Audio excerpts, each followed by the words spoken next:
Elio, Yep. you've spent over 5 years studying and curating the rich history of Melbourne's heritage. Yep. How do you explain what you do to somebody that's never seen your Instagram page? So I basically take photos, walk the streets of the area where I live, look for beauty in the houses, and I take photos of houses at different times of the day, different times of the year. I used to be a little bit obsessive with not having cars in the front, but now I'm not as much. And I look for something that's interesting, and then I have thousands of those on my phone, on my computer, and I go back and look at those in my spare time. I work in IT, quite a stressful role across Japan and Asia Pacific. And so it's kind of my way of kind of getting away from work, having some time to myself at home. Kind of crazy, I sit in front of a computer all day and I still do that. But then I choose a photo and I start to research for a post. And I spend a couple of hours looking at who lived in the house, events that happened in the house, and sort of pull together a story. And kind of, I use multiple sources and kind of put the pieces together. Some are easier than others, some take longer than others, but it's an interesting way of learning about where I live and the people before me. And I always post generally about the past, occasionally about the present, but I'm kind of keep people's privacy around where they live. It's kind of important. So I often do sometimes when people move out of a house, and I've met them, I ask them for their memories, which is really nice as well. Yeah, wow. So you obviously meet people and talk with them and get their story as well. Yeah, so wow. I didn't intentionally do that, but I get contacted by people all the time. I get invited to people's houses for lunches with other people and tell me their story. Family gathering sometimes. I went to one family gathering of about 40 people and everyone brought their photos and spoke about their time. So it's really nice. It's nice to bring people together, and it's nice to, I think some families and people like that I kind of put their story out there so it's not lost, because it's sometimes in their parents' or their grandparents' mind and they've spoken about it, and otherwise when some of those people die, the stories are gone. My father was a builder as well, and for years, we'd drive around Melbourne and we'd drive down some weird street and he'd say, I built that house, I worked on that house. And it was always, as a young person, it was a real bore. I was like, Dad. But as time has gone on, and now my dad's turning 80 this year, and I really appreciate just that perspective. And now I'm a builder myself, of course, and I do the same thing generally, but there is just such a rich history that we can so easily forget, and it's just such an important part of who we are. Definitely. So what fascinates you about the homes that you do take photos of? Because I mean, you started back in 2020 or 2021? Yes, 2020, I think. Yeah. And so when you're going through your troves of photos, what do you think typically piques your interest to then delve deeper? Sure. I've always loved houses, since I was a little kid. I don't know, I've just had this fascination with houses and the beauty of houses. So what draws me to particular houses? I think just the mystery behind it. Thinking about how long has this house been there?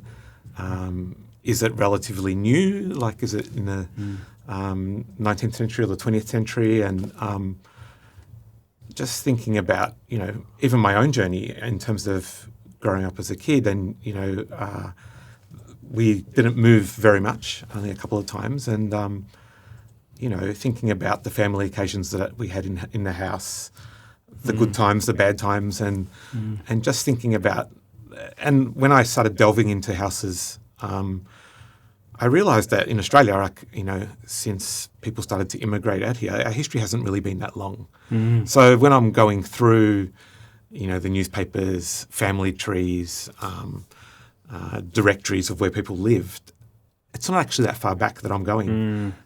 Sometimes I find interesting links to significant people either in Australia or overseas, where they've come from and so on. So it's just fascinating to me. And I guess because people like what I do, it's kind of given me a bit of energy to do it all. And I'm still I'd like to do it more. Honestly, if I could do research full time and make a living out of it, I'd do it. I'd do it any day. Yeah, amazing. Yeah. So walk me through when you go from a photo of a house that you've just gone by on a walk with one of your sons to then a story about a family from 1882. Sure. So typically, I've kind of learnt trial and error. I'm sure some of my early posts, I've got lots of problems with them, but over time I've learnt the wealth of resources that are online. So I usually start with the Sands and McBell directories. They're a directory of who lived in a house, and it's online at the State Library of Victoria. And you can, when I first started looking at them, I kind of didn't really understand how they worked, but the library online has got a record for every 5 years. So what people walked around to every house in Melbourne and basically knocked on the door and said, "Oh, what's your name?" And they wrote it down. So you've got a record of who lived there. And then Is it like the census of the day, is it? Kind of the census, yeah. It kind of is. Yeah. And so I go through from the 1850s all the way to the 1870s when they stopped collecting this information. And I document who lived there every year. Wow. So if the person has an unusual name, it's usually easier to sort of track. Yeah, if they're like a John White or something like that, it becomes more difficult. Then I look at the street numbering as well when I'm looking through these directories, because in Melbourne, street numbering changed a few times. So that kind of caught me at the start, because I was looking at the current numbers and looking back in the newspapers to see, but that wasn't right. So it can get tricky. Like some houses have changed numbers 3 or 4 times. And then also when you look through the directories, if a house is on the corner, it's easier to work out what the number was and who lived there. So a bit of work just researching that, and I start with that, and then I move on and I look at other pieces of information that are available. Trove's amazing. I mean, Trove's just all of the old newspapers, local newspapers, national newspapers, and I guess journalism was different back then when, someone's front, their house, something happened and it would be documented. Today, those sort of things are maybe on social media, but not in the newspapers unless they're really significant. So you learn a lot more. Gotcha. And what's Trove? Is that a website as well? It's a website as well. Yep. It's basically you can do searching on it with keywords. Wow. You kind of need to play around with it a bit. You might search on surnames, street names, combination of bits of information that you gather from other places. Gotcha. And that can lead you into newspaper articles, ads, photos sometimes. You can find photos there as well. So that helps me a little bit. And then family trees. So there's a lot of different sites. There's My Heritage and lots of other paid ones. There's some free ones. So people have done their own research and put their family tree together. So that helps me. I kind of use some of that information. There's studies, heritage studies that have been done in Melbourne that are available online as well. There's historical societies that have put pieces of information together. So I use all of that and sort of use other people's information, then pull it together and link it to a person. Sometimes you find a newspaper article that's got everything and you kind of, it's got when someone died, they were a significant member of the community. They would have, when they came to Australia, they'd have where they lived, what they did for work, and it's kind of everything all in one place. But there's still other bits and pieces that you can pull together. Got you. And so you first start with identifying who lived in the home, of course, and then you go and search these other archives or vaults. Yes, exactly. Figure out their story. Exactly. Yeah, wow. Yeah. Exactly. And I give myself only a couple of hours. So because I could be up all night. I mean, I have occasionally just got into a really interesting sort of story that's taken a while to put together. Wow. And Yeah, you know, right. sometimes I've had some really late nights. Oh, wow. And I don't generally research more than a couple of hours. Just fitting that in with my life and my work is kind of tough. So. Yeah, of course. So that story's not out yet, I imagine? No. No. That's We'll right. wait and see. Yeah. Excellent. So, I mean, Melbourne, as you would know better than anyone, has a really rich history and some incredibly beautiful architectural homes and, well, heritage homes. I mean, whether we call them architectural or not, I think we do today, but a lot of them probably weren't intended that way, were they? You probably have a better view than most, but what do you think it is about these homes that actually speaks to us and speaks to you? I think homes in Australia is sort of part of our culture. I mean, people have always built family homes. There's a lot of building of homes over the years that it's not like some places in Europe where people rent. And sort of it's changing, obviously, in Australia with the price of housing. But, you know, traditionally people built a house. It was made how they wanted it. And so I think people have a connection to home. And I think as you get older, you appreciate more things about the past and, you know, what your parents did for you and that sort of thing. So I think homes are sort of an important thing of Australian society. And the wealth of homes and the style of homes that have been built in Australia has really changed, you know. And I think originally people came here, there was housing shortages.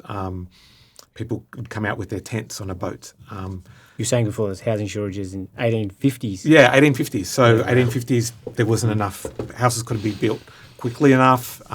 This was the gold rush, was it? Yeah, around the gold rush. Yep. Like people coming across, the housing wouldn't keep up. So people would come out with their tents. You know, a couple might come out with their 4 kids, and they'd put a tent in somewhere in the city, which was a dirt road, and camp there until they could, you know, afford a home, get a job, and build a home. So, and then, you know, I guess initial homes were fairly modest, and then over the years, as wealth grew in Melbourne, especially in the 1880s and 1890s, houses got more elaborate. Architects came out from Scotland, from England, from Ireland, and designed interesting homes. And those homes, a lot of them are still here today. They're so well built. We then had timber homes that came in, more of the mass-produced timber homes, or even just small standalone timber Victorians. And some of those are still around, which is really nice. So there's a real mixture of homes around. And the area, North Melbourne and West Melbourne, that I kind of focus on, it's an area that's got a really mixed range of people that live there. There's architects, doctors, lawyers, but there's also students. There's also the Housing Commission there. And as I've researched, I've realised that it's always been a melting pot of people coming into North and West Melbourne. Even in the 1950s, you know, some of the Greeks, Italians that came out would move into some of these old Victorians that were pretty run down at that point and really needed to be renovated. But that's what they could afford.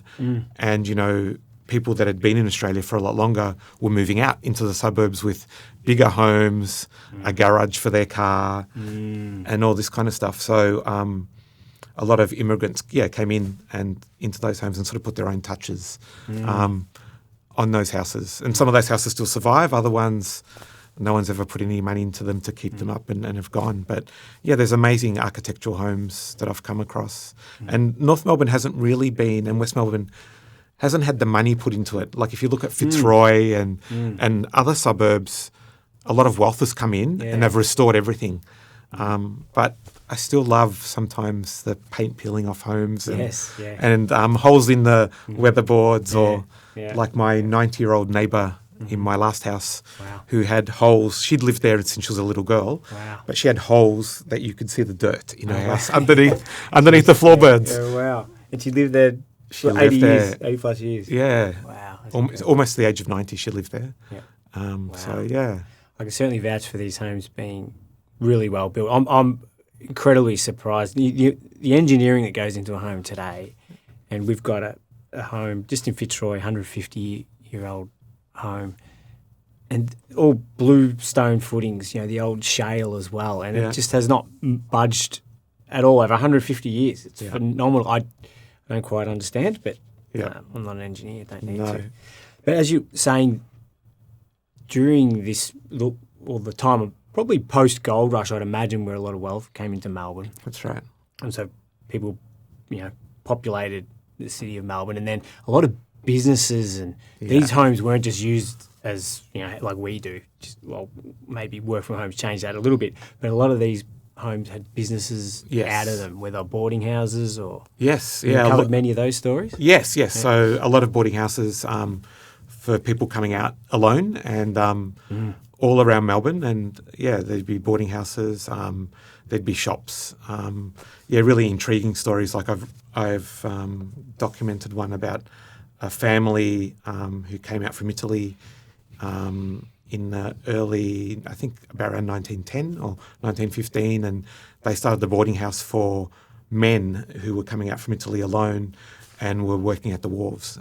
Really interesting there. And how many would they board, I think there was about 8 people in the house. This one particular one that I was, there's a book about it actually. A lady, it was her relatives that were running this particular boarding house, and it was really interesting story in that there was at that point a really dislike for the Italian immigrants coming out because they were taking the jobs of wharfies. And actually in this particular house I found all the articles related to it, but some guys so a couple was asleep in their house. They had about 8 boarders in their house with their 2 children, all sleeping. The 2 kids were sleeping with them in the bed. Someone threw a bomb into their house. A bomb? Yep. Wow. And nobody died, thank goodness, but walls came down, windows shattered. Wow. Everyone rushed out the front, police called, and So a bomb to get rid of the immigrants. Yeah, to get rid of the immigrants, to get them to move on. A lot of that, and I mean a lot of that I've seen right across our history, and still happens today. Not to that extent, but it's kind of interesting that anyone that was new was kind of different, and even when it was more Scottish people coming out than English people, it was like this isn't right, or the Irish and.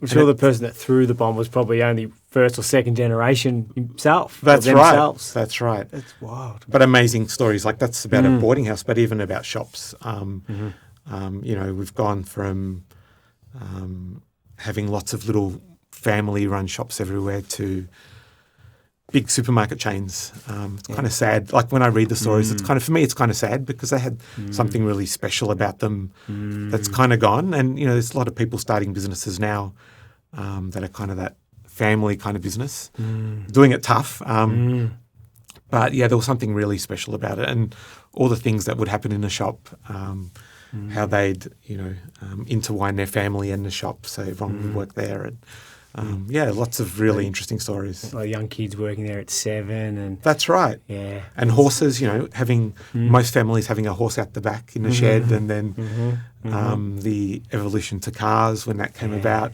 Yeah, wow. So really different world to what we lived in today. Yeah.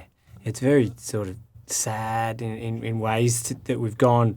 I've just walked past Coles and Woolies. Yeah. The two. That's the places 90% of people would shop, and gone are the days of individual, grocer or butcher. That's right. Butchers are probably one that have survived in certain ways, and gross fruit and veg is probably a bit smaller, a bit harder. But yes, but we had in Queensbury Street. There was a time when there was 4 or 5 butchers in one short strip. One of them specialised in pork. Oh wow! Some of the other ones in beef, and there was space for lots of different businesses. Yeah. You remember this time? or is this long? No, I don't remember. No. Right. It's a long time ago. Yeah, okay, got you. No, I don't remember that at all. Yeah, I was definitely a supermarket kind of era that I grew up. Right. Yeah. So if we were to walk down Queensbury Street now, Yeah. what would you point out that, like myself and many others, would walk straight past? The original post office, probably. Right. That's From- kind of What year was that from built? 1870, maybe. Wow. The original post office. Still in operation, is it? No. So that's now a warehouse, a guy that sells office furnitures in there. Oh, wow. Kind of designer, kind of second-hand office furniture. Mm-hmm. But they built a new post office across the road, which is part of the North Melbourne Town Hall later. But that's their old butcher shops. But even in more recent history, there's like a significant French restaurant there that the guy that used to run John Jacques by the Sea. So I kind of evolved to covering sort of stories from the 19th century, early 20th century to even more recent stuff, the 70s, the 80s, video shops that were, when I moved to the area, I mean, I'd go and rent CDs and videos and they're gone. So, it's kind of constantly changing and evolving. But down Queensbury Street, there was hardware stores, there was drapers, just individual sort of everyday items that you would today go to the supermarket for, fruit and vegetable shops. There was a supermarket chain that started in North Melbourne that's now a bookshop. Oh, wow.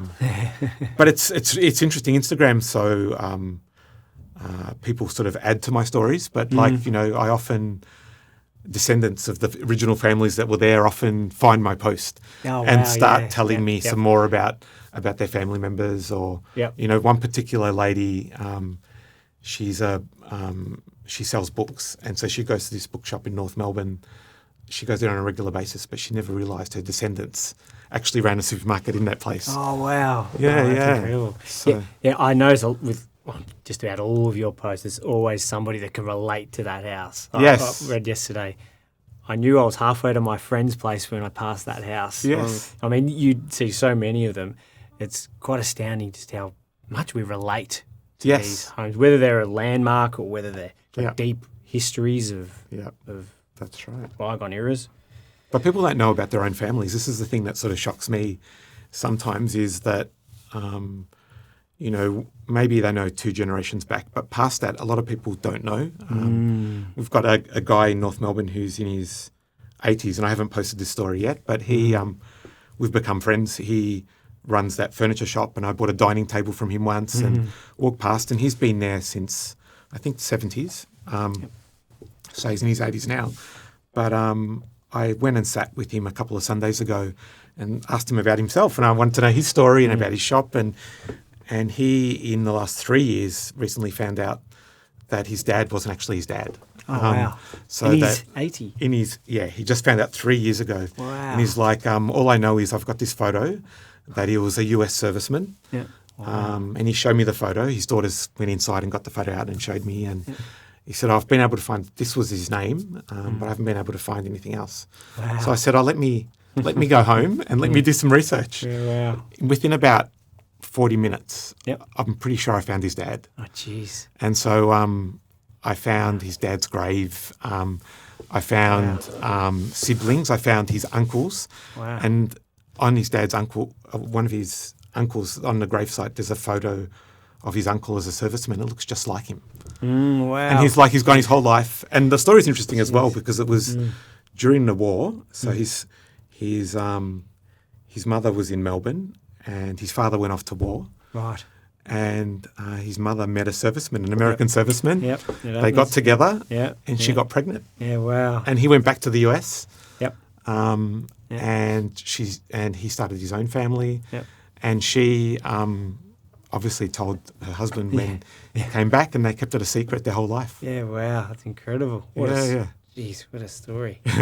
And there's so many, I mean, it feels like without people like yourself, exposing these really stories of ordinary people that we all have, the window's kind of the house, really, isn't it? It really comes back to the stories that only the people really have lived. That's right.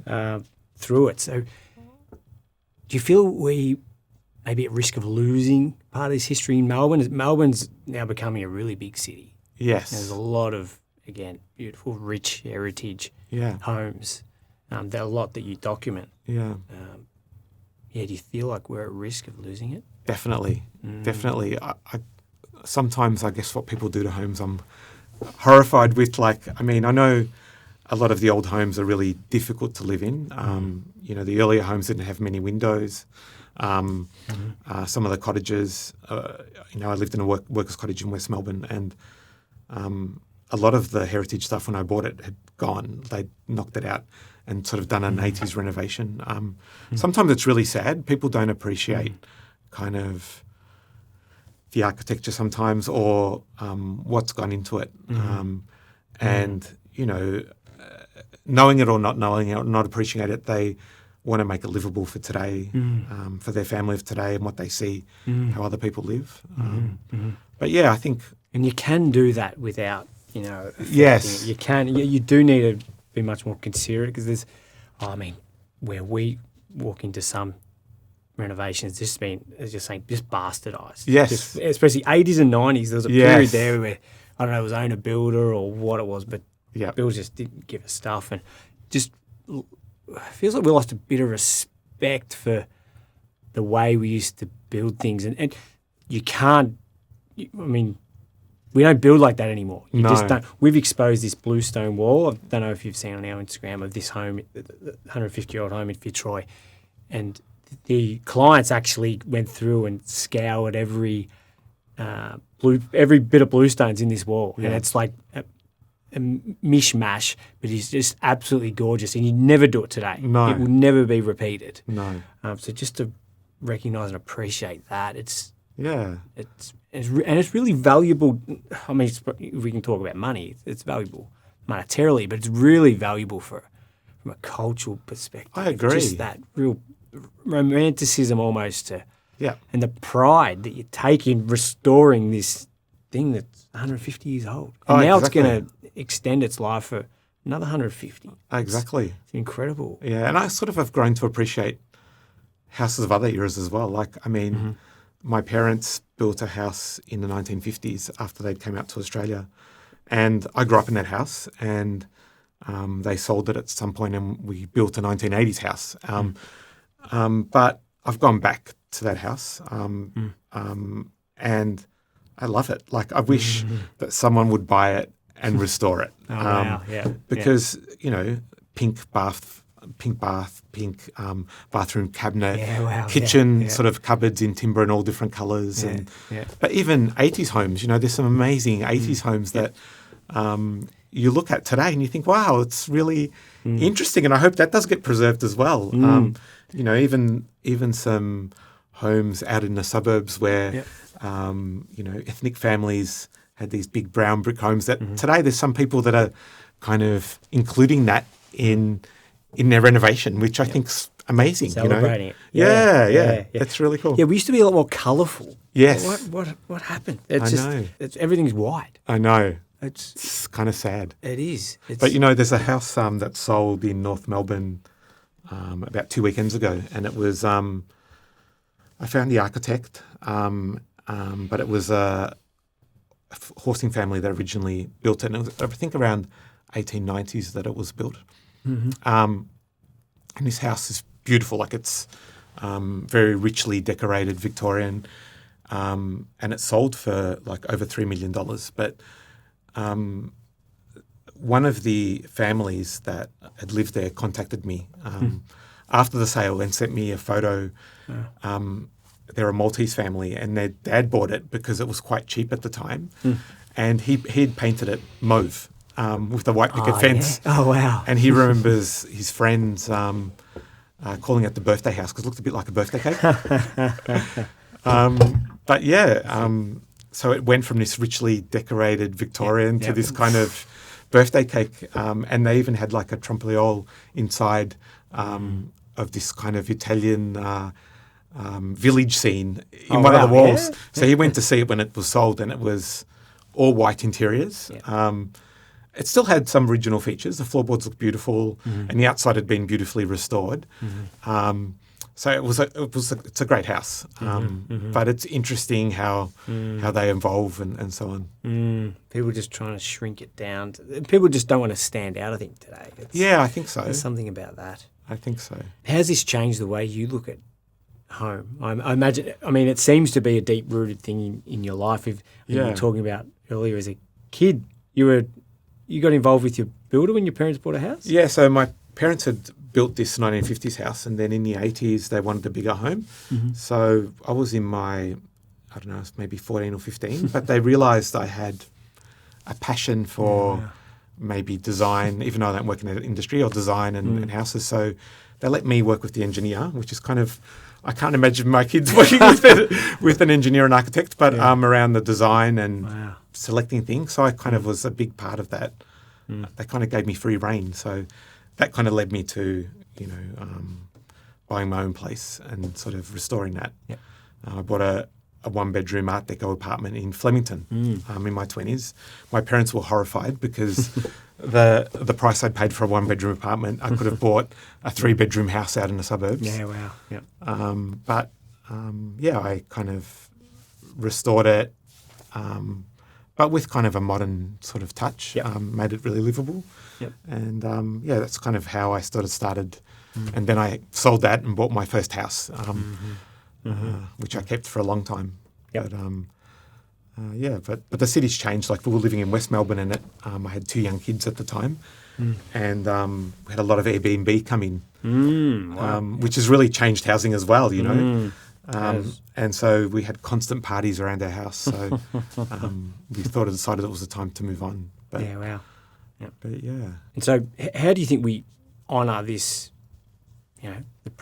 honour and preserve, I suppose, the history of these homes that they're a big part of your life and that you're capturing on the daily? I'd love to have some sort of register, really, of a house. I was thinking about having, each house should have its own register, and when you move out, you document core memories, maybe, of your time in that house. Yeah, wow. I think that would be pretty special, and it'll be something that'll be amazing for homeowners to look through when you buy a house and sort of look through that history. Like a guest book. Kind of a guest book, yeah. Yep. And it's a very common thing, just at sort of random. Yes. Maybe an online guest book that could document key things. Because you think about your own life and what you've done in a house, and I look back. I got married in the house in West Melbourne where I lived, and sort of a significant event. Or I remember my 85-year-old uncle coming past after my son was born, and he wanted to have a look around the backyard, and I had a pond, and he didn't realise he walked straight into it. But little things that happen. That etched in your memory. Etched in your memory. Yeah. And that house just brings it back. That's right. Every time, doesn't it? And somehow, when you look back, houses, your memory thinks places were bigger than what they were, and you go back and it's like, wow, that's pretty small, that place. Yeah, wow. Yeah, I get it. So it's pretty clear that you start on this journey of documenting homes, and then it has migrated toward really documenting people and ordinary people, and that's actually the thing to sort of mention, is that you're not sort of focused on documenting these grand McMansions of the past. These are ordinary, beautiful at the same time homes of everyday Australians from the 19th and 20th century. That's right. So it's definitely hasn't it? It's changed from just the architecture, appreciating that, to really understanding and documenting people's lives. That's right. So I used to try and find the architect and the builder. Yep. And I still do that because it's important to some of my audience, because I think I've got quite a mixed audience. So it ranges from probably about 18 to about 80. But there's a lot of architects and builders and but just local people that so it has changed. And so I try and mix it up a bit in terms of what I'm doing, but the stories are generally about people and their lives and how they lived, and it makes me reflect on what happens today in the world, and that some things have changed, some haven't. The wealth is still there, and the poverty is still there in some pockets. And how different groups of people live together, and sort of bring a community together. That's kind of really interesting. And it's kind of like, North Melbourne and West Melbourne, people often that live there call it like a country town. Because even though it's like only a few kilometres from the centre of Melbourne, it is kind of isolated. It is kind of isolated. Between the main roads and sort of thing, isn't it? Yeah. Yeah. And people don't sell that often. Like it's kind of houses have stayed in families for a long time. Sometimes when researching a house, I find that a family's lived there for 60 years. Yeah, wow. Or their parents had it. There's one particular grocery shop where a lady, I think it was from the 1870s, had run it. And then her daughter took it over. And then her daughter built a new house at the start of the 1900s, a new house and shop with stables. And that's still there today. And so it's like, a huge amount of time that people have been there. But it has that feeling of a country town where people know each other and so on. So, it's really interesting. I get the feeling you feel a deep respect for these people and you really want to honour their story. Definitely. Their life story. Definitely. Yeah, sacrifices people have made to have what they have.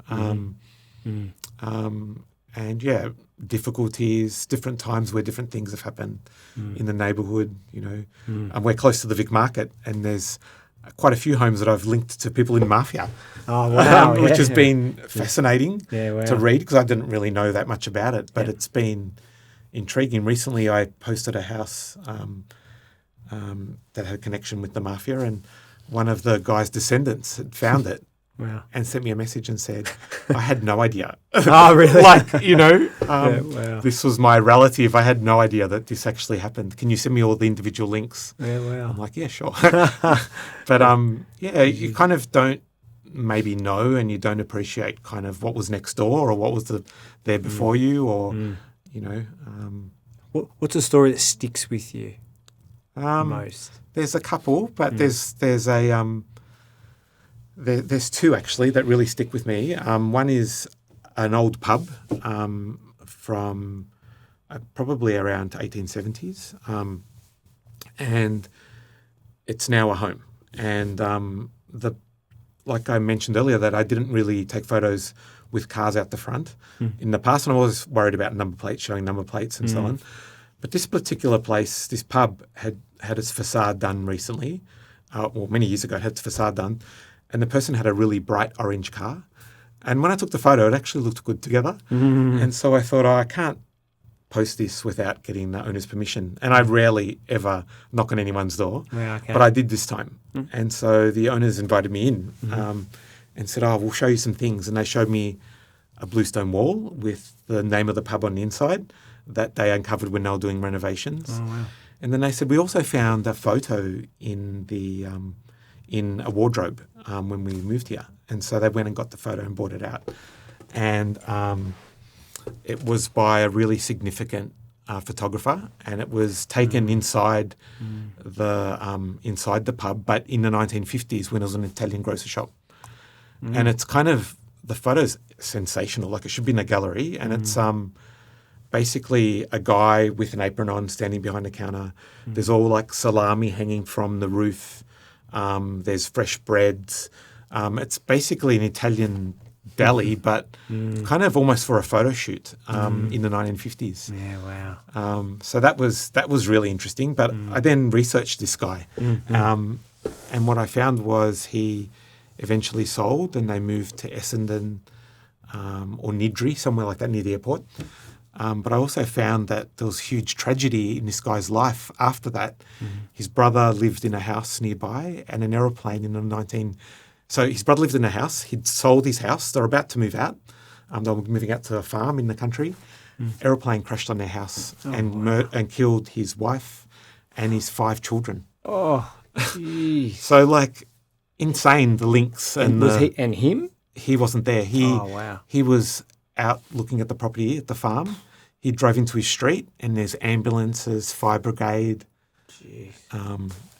Yeah. That's Horrific. That's a wild story. Horrific. But that was a pretty significant one.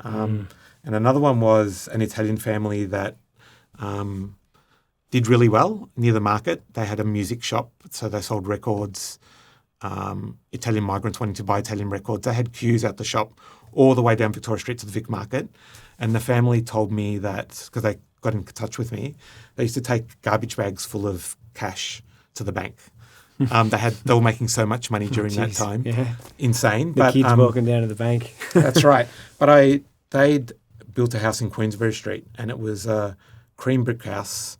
And the mother, she was still alive. And so the children sort of put me in contact with her, and we were able to work out the architect of the house. I'd contacted RMIT and Melbourne City Council. We couldn't work out the architect's name, but with her help, we did. And she described, and her family described what the house was like inside when they built it. And it's like sensational. Yeah, wow. Like they had like a pink terracotta rooftop that's no longer there. And they just described every detail. And I documented that in my post. Sorry, what year was this? That was probably built in the 1950s. Yeah, well, mid-century, so post-war. Yeah. So I mean, we're at this point in time, 2026. Yeah. Fast forward to what would it be? 2100, 2150? Yeah. Do you think people will care or have a want to explore our lives, us? I think so. Here? Yeah. I think so. It will be difficult in some ways, like that. Looking at who lives in a house every 5 years. I guess if records are made available, maybe you can find that sort of stuff. So yeah, maybe with AI, it's almost like saturated now, isn't it? It's saturated. That's it's kind right. of like, why would you? We know so much about so many. Yeah. Why would we even care to dive into a specific person? And maybe, but we know kind of what the media's put together, I guess. And I feel maybe back in the day, the media wasn't as invested in getting stories and sensationalizing stuff. So I kind of feel that the everyday stories will be lost because they might be in people's Instagrams, maybe, but not everyone uses Instagram. And so those everyday stories that I'm able to find nowadays, maybe they'll be lost. But I think, look, AI is changing the world. I work in tech, and I'm like gobsmacked with what can be done. Do you think it's for the better? Some things will be for the better. Some things no. I mean, I think like, in the medical fields, I think it will be amazing. Like, all these people studying cures and things that people have tried, bringing that all together globally quickly, will be, maybe we'll get cures from cancer and other things. Some things will be hard, like how will people work, when a lot of jobs will be cut, accountants, lawyers, everyday jobs that are kind of can be just done in a few seconds with AI. Hopefully there's more time for passion projects. Maybe. Such as this. That's right. Exploring our past, appreciating our past. That's right. And designing a better future. Yes, I hope so. I hope so. So what's the home that you carry with you, the personal home that, resonates with you the most? And what is it about that home that makes you feel the way it does? I've got many. So like it sort of changes over time. Like I kind of, I find a home and I'm like, oh my God, this is amazing. There's many. There's many of the early stories of arriving in Melbourne and some of those homes and the success of people in a really short amount of time, which, people say doesn't happen today. But I don't know, I challenge that. Like, my wife works at a local school and with the Ukrainian war, they had quite a few Ukrainian students and parents come in. And, just on the weekend we were driving around and my wife's telling me that one of those Ukrainian families has just bought a house. And I'm like, wow, that's amazing. Yeah. It's, the same sort of thing that happened, many years ago with the Italians, the Greeks, the Chinese, the Vietnamese, the Scottish, the Irish. They worked really hard, sometimes working multiple jobs, and were able to buy a house. And, if you think about housing prices at the moment, this Ukrainian family buying a house today is just amazing. So there's lots of homes that really stick with me, but it's those ones about, how difficult people had it and their stories of resilience that really stick with me, and especially when I've learnt more about my own family and our story. It makes me, think about, how resilient people are. There's a lot of sort of sad stories that you could really harp on, but I try and I do include them, like I do both. But, I think people's resilience, people's ability to change is inspiring. And I think we should, take hold of those stories and try and think of the positive more rather than the negative, Even the market, for example, like the Vic market, it's really changed, and there's lots of people that are devastated by how it's changed. But if you look at shopping, and if you look at, we all go to supermarkets, and, people, the ability to run a store at the market's really changed.